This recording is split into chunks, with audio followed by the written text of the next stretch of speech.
Magandang umaga po sa ating lahat. Mga kababayan, ang Pangulo ng Republika ng Pilipinas, mahal na Pangulong Gloria Macapagal Arroyo.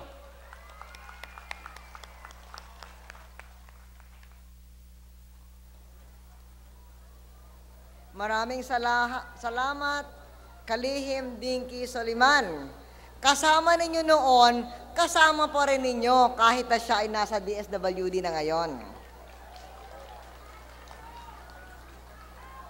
Ang pangatlong pinaka-importanteng opisyal sa buong Pilipinas, ngunit anak ng Quezon City, Speaker Sonny Belmonte. Ang host LGE, si Mayor Mel Matay, Vice Mayor Connie Angeles at mga konsehal ng Quezon City, ang ating dalawang cabinet member pa bukod kay Dinky at saka kay Ging Deles na kanina pa ay nakikipag-ugnay sa inyo, ang ating moderator, lead convener ng NAPSI, anak din ng Quezon City at bagong katulong ninyo sa HADC Chairman Mike Defensor, yung author ng UDHA na ngayon nakapwesto upang maipatupad, ma-implement ang kanyang batas, DILG Secretary Joey Lina. Press Secretary Noel Cabrera, iba't ibang mga samahan ng maralitang tagalunsod na narito ngayon. Batiin ko rin yung aking mga kaibigan ni Gloria Macapagal Arroyo, saka mga Big Kiss Pinoy, si former Vice Mayor Charito Planas, mga konsehal natin, nakalisa si Konsehal Matay, Biglang Awa, Castelo, Liban at si Mihis Liban ay narito rin. At kayong lahat, mga kapatid, na maralitang tagalunsod. Ako ay nasisiyahan na sa wakas, pagkatapos ng 9 na araw na naging Pangulo, ay nakabalik muli dito sa piling ng maralitang tagalunsod. Inip na ako na maganap itong pangyayaring ito. Kasi nung ako ay Vice President pa, siguro meron ilang sa inyong nakita ako sa ilan sa aking mga barangay visit dahil kostumbre ko na walang media, walang publicity, araw-araw may barangay ng maralitang tagalunsod na binibisita. At nung Sabado, nung January 20, nung araw na ako ay nanumpa bilang Pangulo, biglaan yon, hindi pa naka-turn over ang PSG sa akin, hindi pa naka-turn over ang protocol office sa akin. Nung gabing yon, meron akong appointment bilang Vice President na pumunta muli sa malalitang tagalunsod. Doon sa Novaliches, nakatakas pa ako at yung aking inauguration party ay kasama yung mga malalitang tagalunsod sa Novaliches.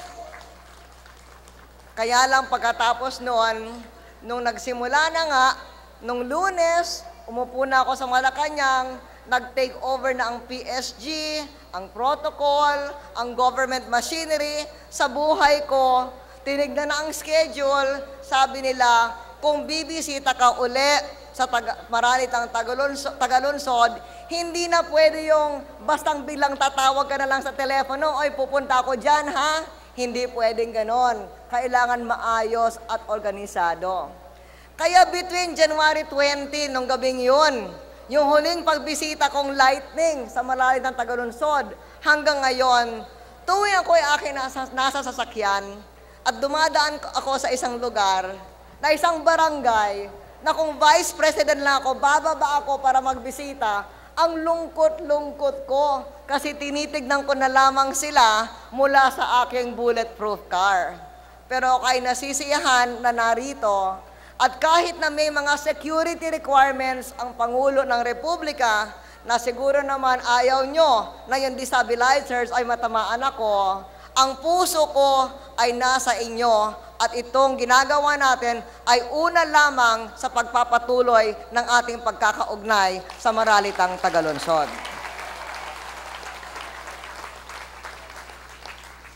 Napakarami kayo. Napakarami ang Maralitang Tagalunsod. Napakarami ang maralita. Ngunit kuminsan o kaya kadalasan, napakaliit ang tinig.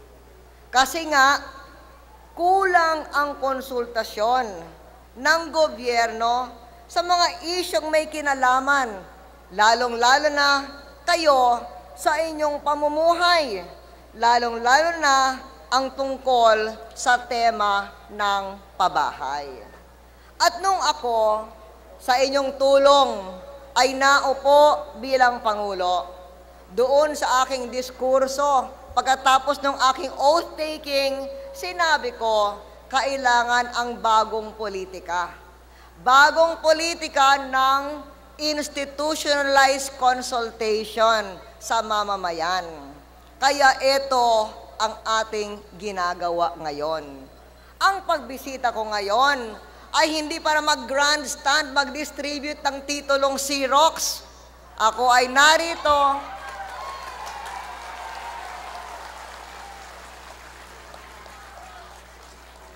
unang-unang pagkakataon na officially magkasama tayo, kailangan unang-una, konsultasyon, makinig muna sa inyo. Kaya yan ang ginawa natin etong araw na ito. Yan ang bahagi ng ating bagong politika, institutionalized consultation with the people. Pumunta ako rito sa National Government Center upang ipaabot sa inyo ang taos-puso kong hangaring bigyang diin ang pag-unlad ng mga dukha sa aking panunungkulan bilang inyong Pangulo. Doon sa aking diskurso, doon sa EDSA Shrine, sinabi ko ang pangunahing layunin pa rin natin ay sana gawin natin kung ano magagawa natin dito sa 3 taon at kalahati para sa ganon, sa loob ng 10 taon, masabi ng Pilipinas na nanalo na tayo sa laban kontra sa kahirapan.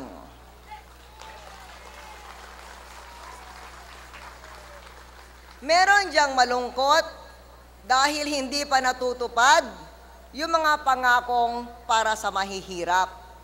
Maganda yung pangakong yon. Kaya, huwag kayo malungkot, mga kapatid at Maralitang Tagalunsod. Balak pa rin natin sikapin, itupad yung pangakong para sa mahihirap.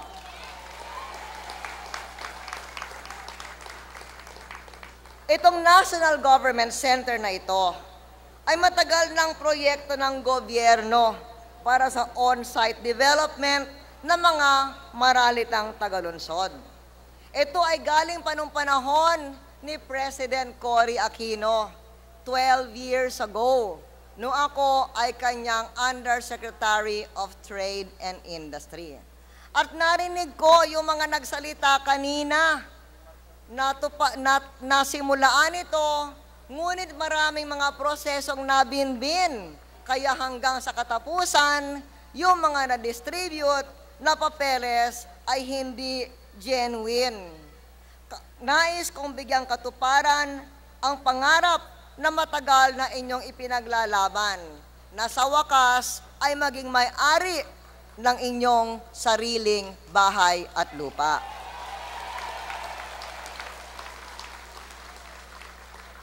Tinatanong ko kay Dinky, bakit hindi natutupad? Problema ay bureaucracy, red tape. At itong ating representative of the youth sa ating cabinet, si Mike Defensor, anak ng Quezon City, na konsehal pa siya, nakikita ko na siya, I used to bump into him nung ako rin ay nagtatrabaho bilang DTI Undersecretary. Sa aking paglibot sa Maralit ng Tagalunsod, I used to bump into Mike Defensor na nakikipag-ugnay na rin sa Maralit ng Tagalunsod. Kaya alam ko na si Mike, kahit na bata, kasing edad ng aking mga anak yan, neighborhood kid ko yan sa Sala Vista, alam ko na higit dekada na rin ang kanyang exposure sa mga problema ng Maralitang Tagalunsod. At dahil doon, inaasahan natin siya na ma-unlock, mahanap ang susi dito sa red tape kung bakit yung mga hangad pa more than 10 years ago ay hanggang ngayon ay hindi pa rin natutupad.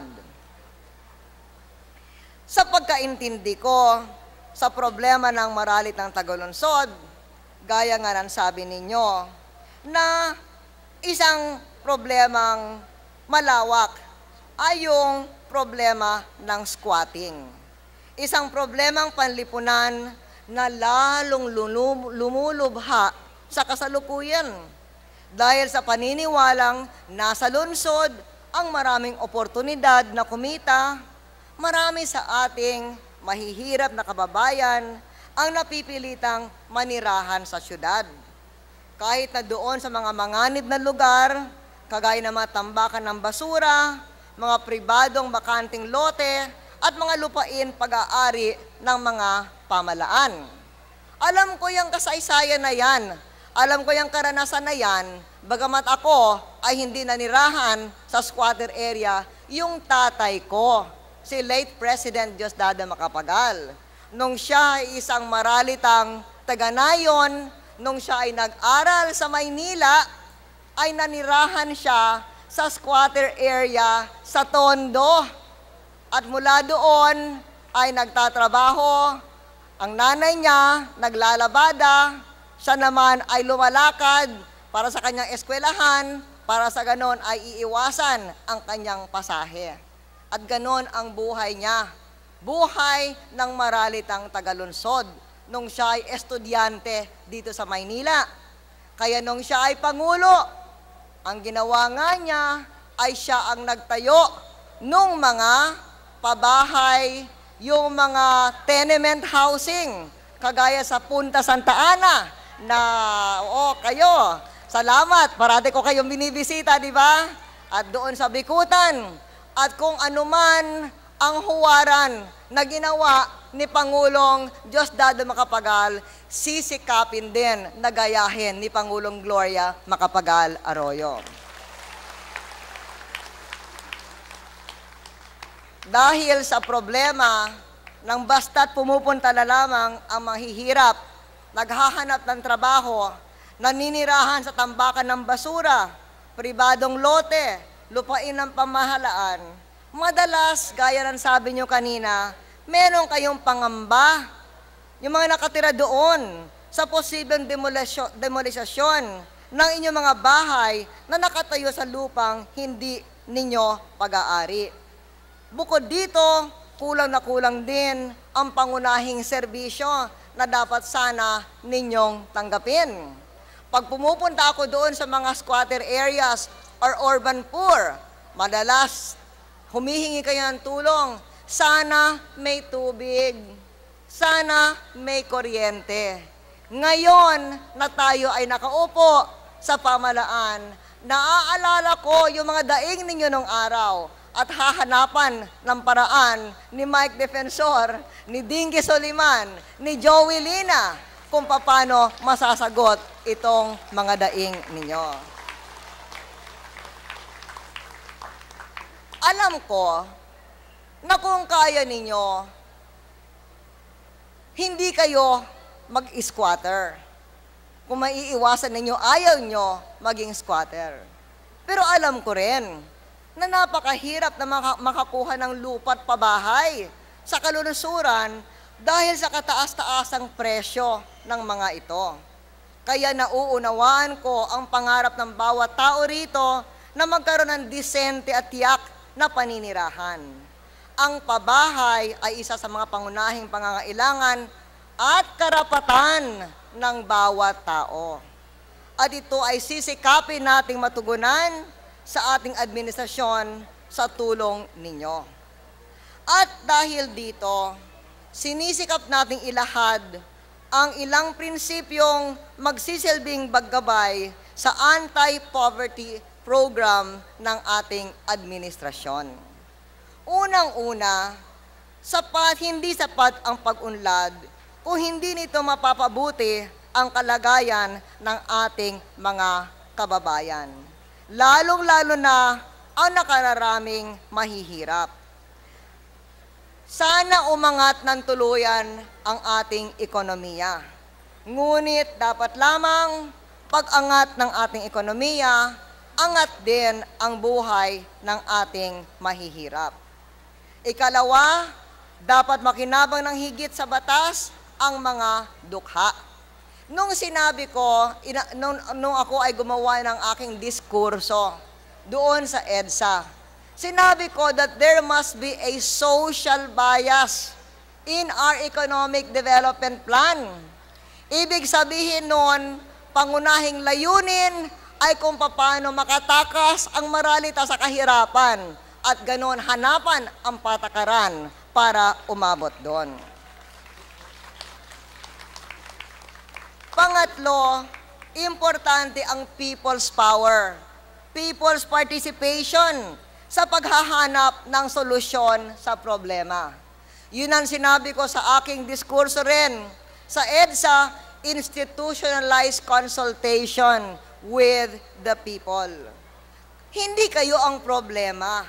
Kasama kayo sa paghahanap ng solusyon sa problema ng kakulangan ng maayos na paninirahan. Batid kong marami sa mga tagumpay na proyekto pabahay para sa maralita ay dahilan sa partisipasyon ng mga apektadong stakeholder. Kaya ako'y nasisiyahan doon sa panukala na magkaroon ng konseho ng pamalaan para sa pabahay. Nung ako ay nasa Department of Trade and Industry, naglagay ho ako dahil ako ay namamahala ng policy and planning. Gumawa ho ako ng konseho ng mga negosyante para malaman ano ba ang damdamin ng negosyante. Nung ho ako ay nakaupo sa Garments Board, gumawa rin ako ng council ng mga garment manufacturers, garment contractors, garment laborers para malaman ang damdamin ng mga konstituente.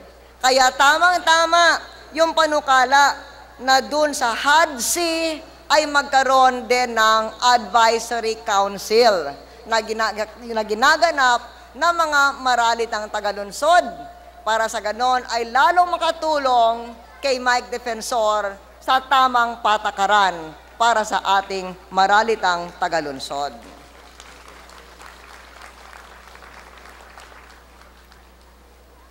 Talagang importante na gawin nating abot kaya, simple at mabilis ang konsultasyon.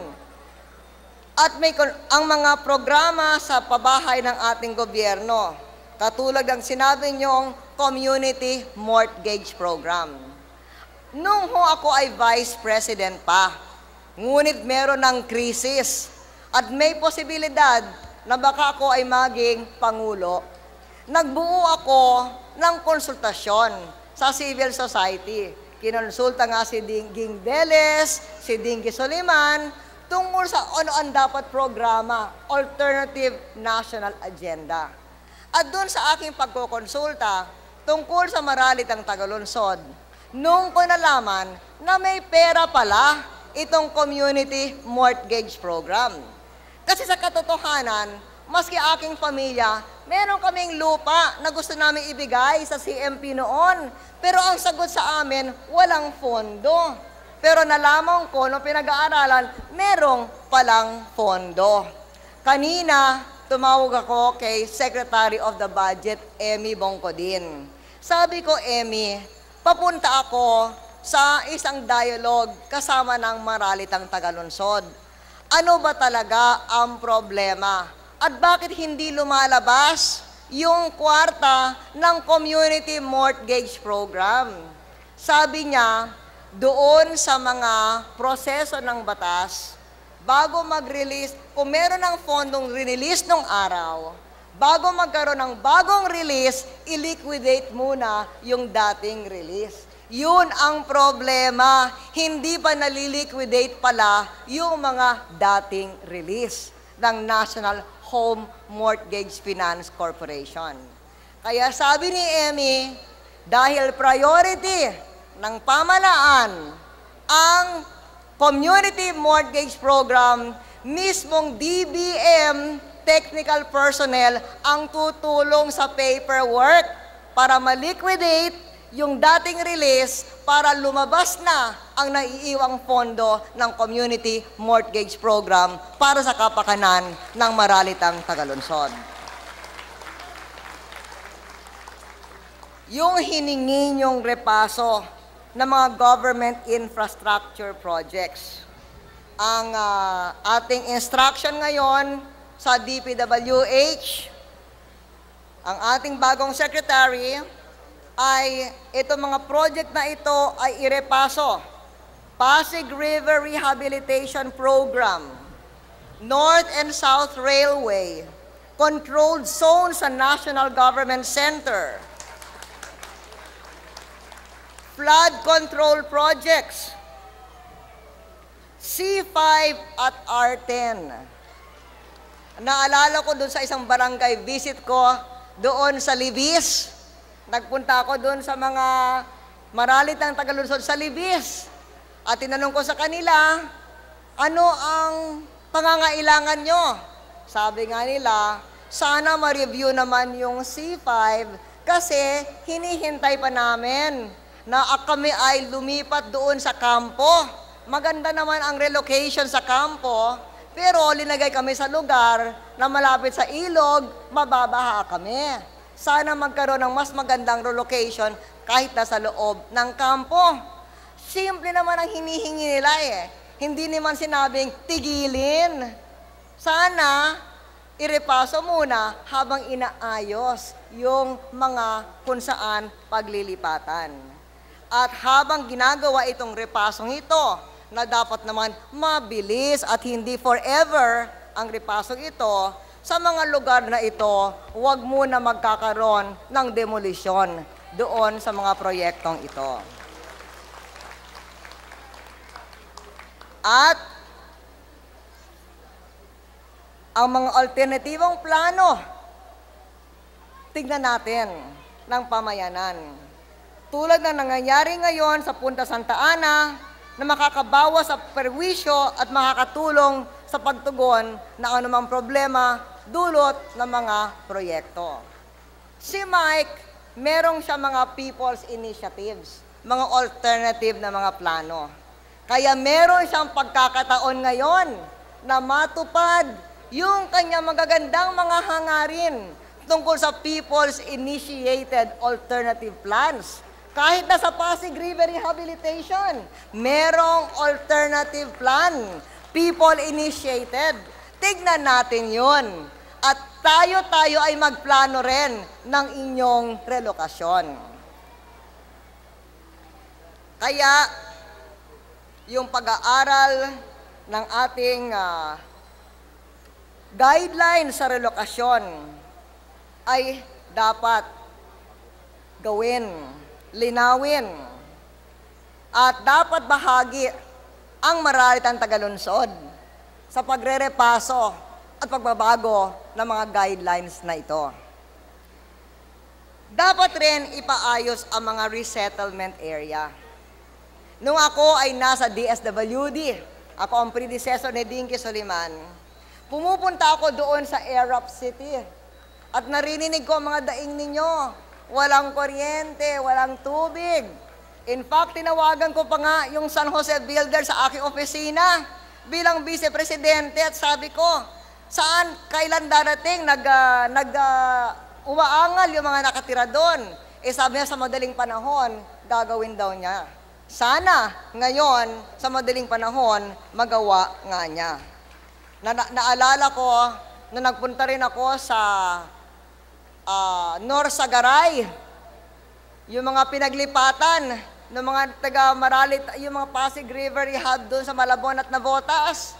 Pumunta ako doon at nagdadaing sila. Wala silang livelihood.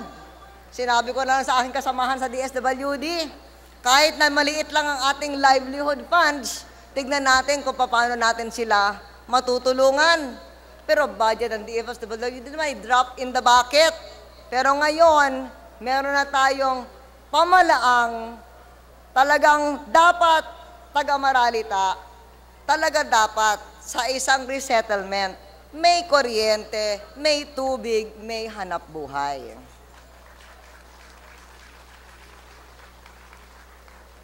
At eto rin ang gagawin ng HADSI, gagawin kasama ng DSWD, mga kinatawan ng apektadong komunidad. At isa pa rin, kailangan malaman natin ang iba't ibang lupa ng gobyerno dito sa Metro Manila.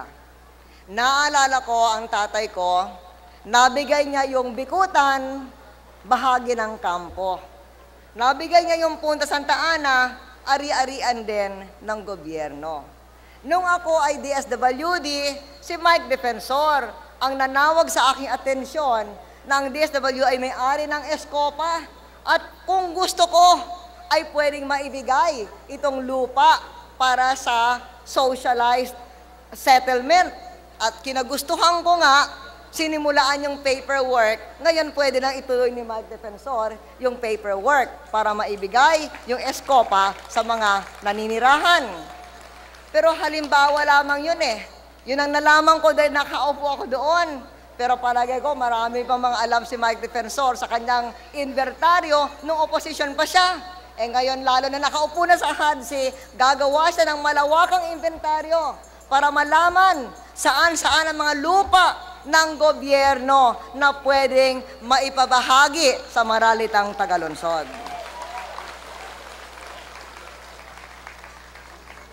At gaya ng sabi ko, sa ganon, pwedeng maipasok yung mga lupang yon sa community mortgage program o kaya sa mahabaang mga rental contracts doon sa mga nakatira doon. Kasi kung kayo ay nagbabayad ng renta, at least mas may dignidad at hindi kayo matatakot na biglaan na lamang na kayo ay papatanggalin doon sa lugar na yon. Si Joey Lina, gaya ng sabi ko, siya ang author ng UDHA. Ngayon, meron siyang kapangyarihan na itulak ang implementasyon nung kanyang isa sa mga landmark legislation. Kaya, gaya ng sabi nga ni Joey, ayon sa kanyang batas at ayon sa local government code, ang housing, sa katotohanan, devolved yun. Housing ay talagang tungkulin ng local government. Kaya ngayon, bilang DILG Secretary, pwedeng itulak ni Joey Lina ang mga local government units para ipatupad yung mga tungkulin ng local government units tungkol sa housing. Hihikayatin ko ang mga Maralitang Tagalunsod at mga NGO na tumulong sa pagsugpo ng kahirapan at sa paglutas ng kawalaan ng sapat at disenteng pabahay. Magagawa nyo ito sa tulong ng National Anti-Poverty Commission. Eh kung si Joey, author ng UDHA, at ngayon may kakayahang mag-implement, ako naman ang nag-author ng National Anti-Poverty Commission. Kaya ng aking pet organization ngayon bilang Pangulo ng Republika ng Pilipinas. At si Ging Deles, ang ating lead convener, ay ang trabaho niya ngayon ay ibubuo ang representasyon sa National Anti-Poverty Commission. Kanina sinabi ninyo, dapat tiyakin na tama yung kinatawan. Nung araw kasi, inappoint lamang yung kinatawan. Ngayon, may proseso na nakalaan talaga sa batas kung paano mapili yung tamang kinatawan ng iba't ibang mga sektor. Gagawin ni Ding yun, at sa alam ko sa kanila, sa Marso, mabubuo yung proseso, mabubuo yung National Anti-Poverty Commission. Ito ang tinig ng maralitang tagalunsod sa pinakamataas na sangay ng ating pamalaan.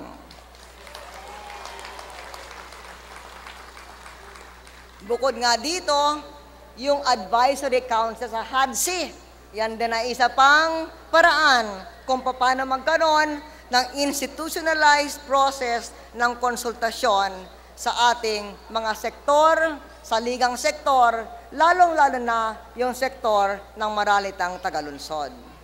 Mahal kong mga kababayan, malaking problema ang kahirapan. Malaki rin ang dapat iunlad ng ating ekonomiya. Dahil dito, malaki ang inaasahan ninyo sa akin. Subalit maliit lamang ang aking magagawa kung hindi ko kayo kasama. Ako ay nagpapasalamat. Nakasama ko na ngayon ang Kongreso dahil anak ng Quezon City ang Speaker ng House of Representatives, si Congressman Sonny Belmonte.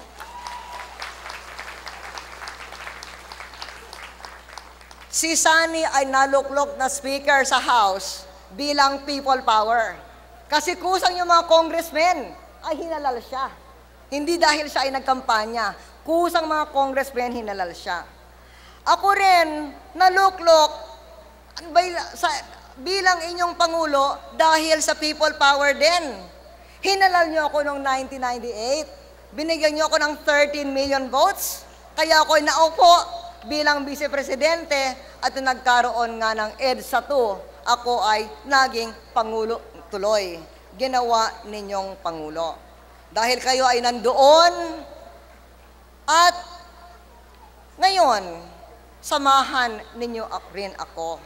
Magsama-sama tayo lahat sa paghahanap ng mga solusyon sa problema ng kahirapan, tulad ng kakulangan ng disenteng pabahay at hanap buhay para sa mga maralita. Panatilihin nating buhay ang mensahe ng people power sa pamamagitan ng wastong pamamalakad ng ating bayan. Muli, isang mapayapang pagbati sa inyong lahat at sana'y patnubayan tayo ng puong may kapal. Maraming salamat sa inyong lahat. Maraming salamat, mahal naming Pangulong Gloria Macapagal Arroyo, sa inyong pagdalo sa isang makasaysayang konsultasyon ngayong araw. Ito ang simula na mahigpit na ugnayan sa hanay ng maralita at sa tanggapan ng Pangulo. Ito rin ang magpapatuloy ng mga programang pabahay, palupa at pangkabuhayan sa mga kapatid nating maralita. Mabuhay si Pangulong Gloria Macapagal Arroyo! Mabuhay ang mga kabinete at mga bagong opisyal ng pamahalaan at sulong ang maralitang tagalunsod. Iniiling po namin sa lahat ng panauhin na manatili sa kanilang kinauupuan hanggang ating mahal na Pangulo at ang kanyang mga kasamaan ay tuluyan ng lumisan. Pinapaalalahanan ang HADSI Chairman, si Congressman Mike Defensor, sa kanyang mga dialogong naka-schedule pagkatapos ng programang ito dun po sa housing center natin dito sa ibaba. At kilalanin po natin ang ilang mga kasamahan natin na naririto ngayon. Nagpapasalamat po sa pangunguna ng Sama-Sama bilang host organization ng consultation ito sa lahat, sa DAMPA, Damayan ng Maralitang Pilipinong API, Bumaka ng Caloocan, Kasama Ka ng Caloocan, Camarin PO Caucus, C5 Coalition, OSOP, Sanagmana, Peace for Child Workers, Kumape, ng Payatas Estate, Samaka, Campi, Sanapa, San Roque Coordinating Council, Kadamay, Alay Kapwa, RPM, San Martin de Porres, People's Center, Sanggunian sa pabubuklod ng mga kabataan, Home Along the River People's Organization, Kabataan, 98 Volunteers Association, Task Force Justice and Development, for Payatas, Article 64 Movement Philippines, Disabled Sector Group, Samahan ng mga kababaihan, maralitang mamamayan ng Parang Marikina, Pinasama, ULAP, Almanova CB, Quezon City Caucus, Luz Biminda, Batasan Hills, Sama-Sama Federation ng Batasan Hills, Payatas, Homeless People's Federation, District 1 Bukid Area, Caloocan City, Urban Poor Organization affected by the North Trail, Buklura ng nagkakaisang samahan sa Muntinlupa,